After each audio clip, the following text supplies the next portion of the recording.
Question क्या, तो एक क्वेश्चन तो ये होगा कि दूसरी बीवी के हकूक अदा नहीं कर रहा है, पहली बीवी को ज़्यादा नवाज रहा है। और एक क्वेश्चन ये आता है कि जनाब वो पहली बीवी को तो छोड़ ही दिया और दूसरी बीवी की तरफ बिल्कुल झुक गया है।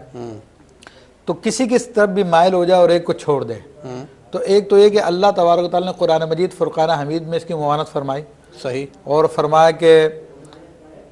कि ये तो ना हो अन तमीलु कुल्लल मैली फ़तदरूहा कल मुअल्लका, कि यानी तुमने एक से ज़्यादा शादी कर ली और तुम इंसाफ नहीं कर पा रहे, लेकिन इसका मतलब ये भी नहीं है पूरा पूरा नहीं कर पा रहे तो इस पूरे के पूरे एक की तरफ झुक जाओ और दूसरी को लटकता हुआ छोड़ दो। ये कुरान के अल्फाज हैं। अच्छा अच्छा, ठीक। तो ये अल्लाह ताला ने से मना फरमाया, गुनाह हराम है ये ऐसा करना।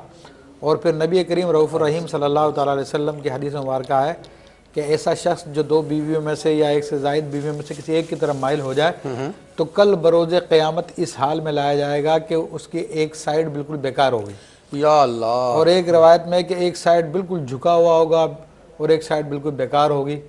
तो अल्लाह ताला की बारगाह में इस हालत में लाएगा। तो हमने देखा, तजर्बे में है, लोग शादियाँ करते हैं, दूसरी को कहते हैं जी इस्लाम ने जायज़ करार दी है। अरे इस्लाम ने जायज़ करा दी, लेकिन इस्लाम ने शर्त भी रखी है बराबरी की, दोनों के हकूक अदा करे। वो तो हम बताएंगे किस तरह से बराबरी बात करेंगे इंशाल्लाह इस पे। लेकिन लोग इतना जुल्म करते हैं, एक बीवी से एक शहर में शादी की, दूसरी बीवी से दूसरे शहर में शादी की, एक बीवी से छोड़ दिया और दूसरी बीवी के साथ रह रहे हैं, महीने 2 महीने बाद एक चक्कर वहाँ पे लगा लिया। तो सरासर जुल्म है ये, सरासर। ये हमारे प्रोग्राम का ये मकसद, इसको प्रमोट नहीं करना। हमारे प्रोग्राम का मकसद ये है कि जिसने शादी की है वो इंसाफ से काम करे, इंसाफ से काम करे। ठीक है वो साहब, बहुत शुक्रिया।